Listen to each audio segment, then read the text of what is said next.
we're going to start off with this is a good one. I felt like New England would be a good team. That we're going to draft the quarterbacks New England could realistically get. I don't have that in the title, but that's the thing. So, there is no Patrick Mahomes. That's not an eligible pick here unless you somehow think that could work. I picked New England just because I figured they're kind of a good sort of blankets. They have the cap space isn't a factor. They do have draft capital, so they can go after, any realistic quarterback. So how do you want to do this? Do you want to go first or do you want me to go first? And I figure we can go back and forth on the many drafts we had for this podcast. I'll go first on this one. Okay. So I've been thinking about this because you brought this on me, and I was thinking about this, obviously, as a Patriots fan. I've been thinking about it basically since week 12. So, and it's perfect transition from what we were talking about. So if they're willing to trade up, now, because there's a few quarterbacks who I obviously don't think are going to be there at 15. If they're willing to trade up, doesn't Zach Wilson to New England make a lot of sense? I mean, I think the reason why I say no is the word realistically. I just don't see how to get that high up in the draft. I don't know, because so the rumor was a few years ago when they had 2 first-round picks is that they wanted to trade up into the top 5 to get Baker Mayfield. That was however many years ago that draft was. They had 2 first-round picks that year, and they wanted to get Baker Mayfield. Zach Wilson has some Baker Mayfield to him, and I think it would make a lot of sense if Belichick, is just enamored with Wilson, that he really wants to trade up and find. Now, the tough thing, like you said, is he basically then has to get to 2 at that point for a team that already has 2 first-round picks. So adding additional draft picks isn't necessarily something that they'd be appealing to. But there is a situation where they'd have to try and find a way to make it work, but it'd be difficult. But I think Zach Wilson would be the perfect Patriots quarterback. This feels a little bit like I know you're a Knicks fan as well. This feels a little bit like, we're going to get KD and Zion this year. I think this is a bit of optimistic thinking here, Kyle. Yeah, it probably is. But yeah, I mean, I'm a fan of the tape. I'll think of the scenario that can maybe make this move work would be if the Jets get to go with Justin Fields, the Dolphins take someone else that's not a quarterback, and then maybe at 4 they can make a trade with Atlanta if they want to stick it out with Ryan for 1 more year, and maybe they could give a big package to Atlanta to make that work. So that's the scenario. I guess it's not impossible. It's tough, but if they can make it happen, because that would. It would be unfair if New England gets another franchise quarterback for another 20 years, but I think that would be the way to do it. Yeah, no. So that was the guy I had number 1. If there's a way, I think it's great value if they can find a way to move up and get him, even if it means giving up additional draft picks compared to drafting at 15. I think Zach Wilson makes a lot of sense. Yeah, I should also mention the way we do this draft is it also is taking into account what you give up, so how much you pay or what draft capital you give up. And it's the best option they have. Number 2, I'm going your guy. How about Dak Prescott? You have to sign him to big money, but he's an established player. And, we know what he's capable of. I think, we've seen him play really well behind a good line. New England has a good line. They need to get some receiving help, but they can potentially do that through the draft, now that they don't need a quarterback. And the only capital you have to give up would be cap space. So, which you're going to have to give up a good amount of it. You're pretty much ruining all the bonus cap space you have, especially with the deal. But I think this is probably the best guy. He's my number 1 on the board. I think this would be best option that New England could realistically get. Yeah, I mean, if Dallas walks away from it saying we're not paying you your contract, I think it makes a lot of sense. I mean, he checks a lot of the boxes as a top 10 quarterback in the league when healthy, and it keeps being brought up about salary. But the thing is the best comparison I heard for quarterback salaries is it's like New York real estate. It doesn't matter what was bought before you, because no matter what, it's going up. So it doesn't matter what you're paying for a quarterback. The cost of a top 10 quarterback is paying the highest contract in the NFL. And guess what? There's going to be another guy after Dak Prescott who gets paid, who's going to get the highest contract in the NFL, and maybe he's not the best quarterback in the league. So I would definitely sign Dak Prescott, even if it means paying the most. Just make it happen. I think he could be a New England franchise quarterback. Yeah, although I'm not sure if he's getting over $500 million like Mahomes got. Well, that's true. That's fair. Yeah. So Mahomes threw it off. The thing is, other than Mahomes, Mahomes is the exemption to the New York real estate comparison because Yeah. I don't even think NFL teams gauge their quarterback value to Mahomes. He's just way out there as a different person. Yeah, no, you're absolutely right. All right, let's go to number 3. Who do you got? Uh, Yeah, so I'm going to go back to the draft here. This is a guy who I think that is attainable at 15. I've talked about him basically all season. Mac Jones. Mac Jones is a guy I think makes a lot of sense here. They can get him at 15. There's been talks about 5 quarterbacks in the top 10. I just don't see it. I just think too many teams are going to try and draft for need rather than getting a quarterback in the top 10 picks. I think there could be 5 or 6 in the first round, but 5 in the top 10 just seems very unrealistic to me. I think too many teams are going to address needs rather than drafting quarterbacks. That is not going to happen. So I think he's attainable at 15. I think he's incredibly accurate. I think he's really mobile in the pocket. And I think one of the things I've said basically since the beginning of the September, October, after watching Mac Jones play a lot this year and last year, is if you want to run an offense that's close to what Brady ran, he's probably the closest thing you can get to it. Not that he has Brady's skill set or he's as talented as Brady or anything, but he does a lot of the things Brady does as far as movement in the pocket, assessing the game, and that kind of thing. And so I would go with Mac Jones. Yeah, this makes sense to me. I haven't studied the tape on Mac Jones. I know you're a fan, though, and I trust your opinion. That's why we podcast together. So this makes sense to me, and it seems like it's not something they would have to trade up to do. So it's less draft capital than a Fields or a Wilson. So I like this move. The one thing, again, I haven't studied the tape. I'm just going off of hearsay, but from what I understand, the Mac Jones thing, a lot of people are saying is more of you're probably going to get a good quarterback, but you're probably not going to get like an elite quarterback. Is that a move you're okay with? I think that's fair because all we need is decent quarterback play, especially, with a head coach like Bill Belichick and the cap space they have, they still have the capability of building a good roster. And I trust Belichick's judgment as a GM to build a good roster and as a coach to then function with that good roster, that you just need a solid quarterback in place. You need a guy who's going to be able to throw the ball 10 to 15 yards downfield and complete passes when you need it. You don't need a superstar back there, I think, to be a successful quarterback or successful team. Yeah, I think that makes sense. And again, when you're talking about what you're giving up, this seems like a good move. I'll go to number 4 now. I'm going back. This would have to be via trade, and I don't know if Atlanta wants to do this. But how about Matt Ryan? Now you'd have to pay him, but and Atlanta would have to take on $50 million in dead cap. But if they don't do that, they're having to pay Matt Ryan $40 million for the next 3 years. So I imagine they're going to be more willing to do that, and that makes the deal a little bit better from New England's perspective of they don't have as much money they have to pay Matt Ryan. So it's a more reasonable deal, and you're getting a very talented quarterback who I still think is a great quarterback. Like I know that it's not been great, but the guy's not 47. Like he can still play, and again, good offensive line, which I think would really matter for Matt Ryan, and you can potentially have a little bit more cap space to get a receiver and then build through the draft. And if you could do that, you pretty much have a complete football team. And he's someone who he knows how to win, he knows how to lose, but he's played in the big games as well. So he's not going to get shocked by the lights. Just make sure you run the ball in the fourth quarter. Yeah. I mean, I really like Matt Ryan. We talked about this. He's underrated just because, there are people out there who aren't a fan of his. There's Atlanta fans, a lot of Atlanta fans who aren't a fan of his. Now, there's things I question with Matt Ryan. I think he takes some of the worst sacks in the league. That's something that he definitely has a problem with, and that would concern me. And I think that's catered to a lot of their losses in fourth quarters too. But listen, you're still getting a super talented quarterback on a pretty good deal, especially if Atlanta has to swallow up that much dead cap, basically.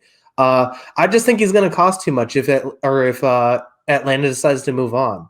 I think that they're going to net a few first round picks for him, similar to the Matt Stafford trade, and I don't know if New England's going to do that.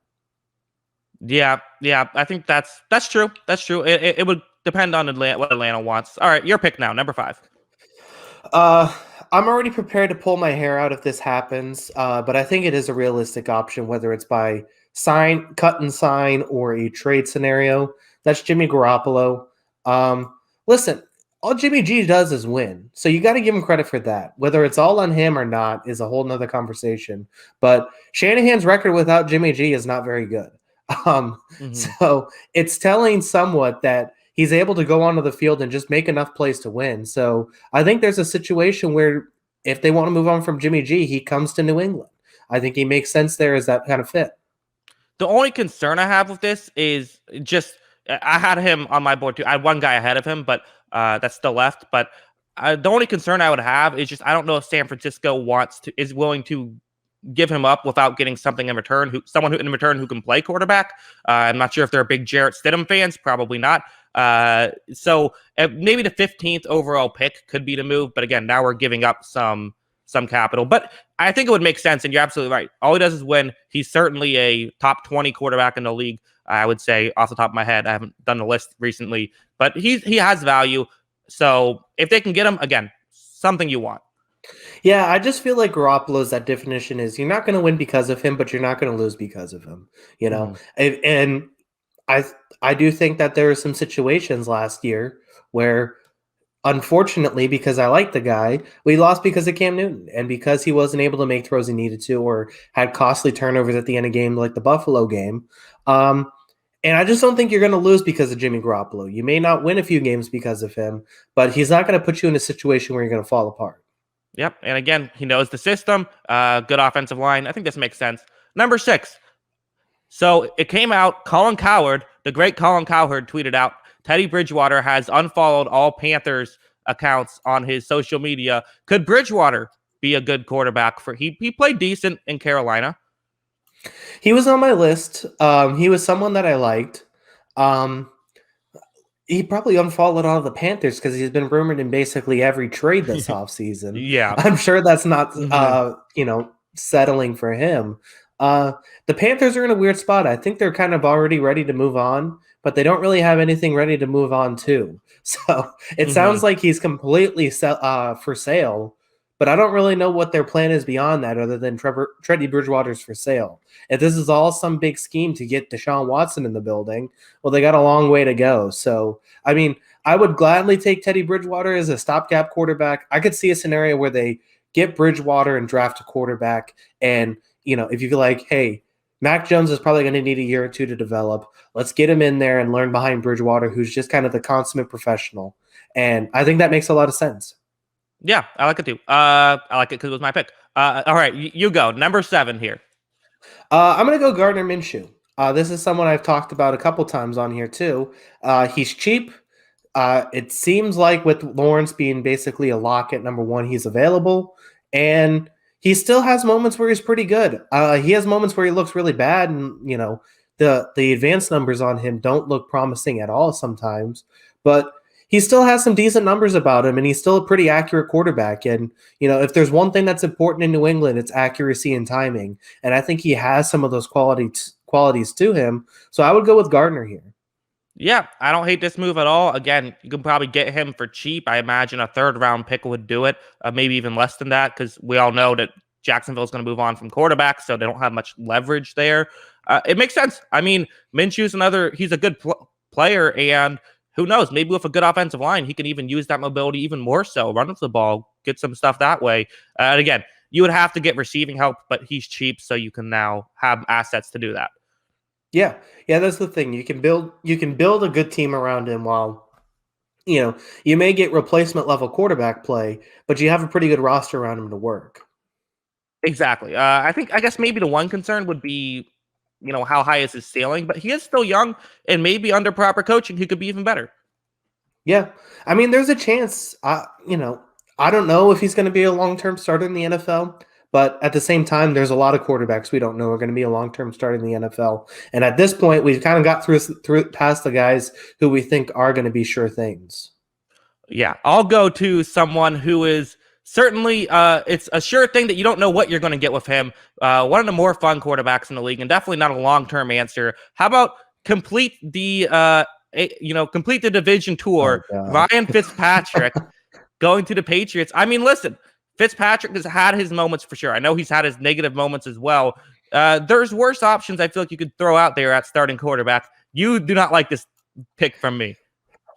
I mean, this is another situation where, as I was saying with Teddy Bridgewater, is if you're bringing in Fitzpatrick, you're either hoping to get a top pick next year, or you're drafting a guy this year to play behind him and kind of learn the game a little bit behind him and learn to be a pro behind him. Because I mean, I think that makes a lot more sense. You know, the solution isn't going to be a 2-year deal and say Ryan Fitzpatrick, here's the offense, go to work. It's going to be with the plan of either being bad or grooming a guy to be good in the next guy. Well, I mean, Fitzpatrick was going to take I think if he starts all 16 games, the Dolphins make the playoffs last year. Like I think that and this is a sort of a comparable situation, except he actually has more value. Give him an actual good offensive line for like the first time in his career. Maybe this could actually work out. Like he doesn't need his receivers to get open. He's going to throw it to him anyways. Yeah, that's true. I mean, we'll see. Yeah, I'm not as sold on him. I Okay. get it, but I get it. I hope it I'll go with happens. that. Uh, number 9. So this is your last pick in this draft. All right, so there's a couple guys here that I have as potential candidates. I'll go with this one just because it'd be another fun one. This would be another trade up scenario, but this is a more reasonable trade up than Zach Wilson. This is Trey Lance. Trey Lance, if you want to kind of, here's the thing. It'd be very interesting to get Trey Lance on this team because you could, I thought, still as bad as it got at times, I thought the New England offense with Cam Newton had some fun aspects to it, especially with the way they were using him in the run game. I thought there were some interesting things they were doing with Cam. Now imagine if you did that with a guy who could actually throw the ball 40 yards. So getting Trey Lance as a guy who can run and be really mobile and be, similar to Cam in that aspect, but also throw the football, I think that's a really interesting scenario. And I think Trey Lance can make a lot of sense in that team. Yeah, no, it makes sense to me as well. I guess the one maybe concern I have, and again, I don't know much about Trey Lance. I literally I watched. I got halfway through his game that he played last year so far through. He's my next guy. I'm going to make a film study on. So no, very little. It got off to a slow start in that one. That's all I really had to say. At least, but I guess the one concern is if you're getting sort of more of a bit of a question mark quarterback is if he doesn't work out now you're in a situation like if you want to be competitive this year, it almost feels like you guys might get older next year. You're kind of an old team. You kind of want to win now. It doesn't make sense to draft a quarterback. Yeah, I mean, I get it. And that's something that's obviously going to have to be discussed for New England in general. I think the conversation New England has to have is what is the ceiling of this team no matter the quarterback play? Like, what's the best? Like, if Matt Ryan is the quarterback of this team next year, what's the ceiling? And obviously, there's a whole lot of offseason to go before that's just figured out. But I don't know if this team, even with Matt Ryan, could build a Super Bowl contender. I mean, that's the problem I think New England fans and coaching staff's going to have is I don't know if there's a scenario where this team makes that kind of reaches that kind of level for the foreseeable future. Yeah, I mean, it's going to be tough. They're in a tough spot for sure. Number 10, this guy would take him to the Super Bowl. Jameis Winston to the New England Patriots. You can become a believer in Winston just like everyone else should be. How about Jameis? Hey, you get to the playoffs. Maybe he gets hot, wins 4 in a row. There's your Super Bowl. Hey, I wanted him last year. Mm-hmm. I understand some of it. It's never going to happen just because Bill Belichick's going to throw on his Tampa Bay tape and be like, wait, this guy turns the ball over 40 times in a season? Yeah, I'll pass. Thanks. I mean, Yeah. there's one thing. Hey, if there's anything that Belichick hates, it's turnovers and fumbles. He's never going to take a guy like Winston. Hey, every pass Winston has thrown in the playoffs has gone for a touchdown. I mean, fair enough. Sign him up.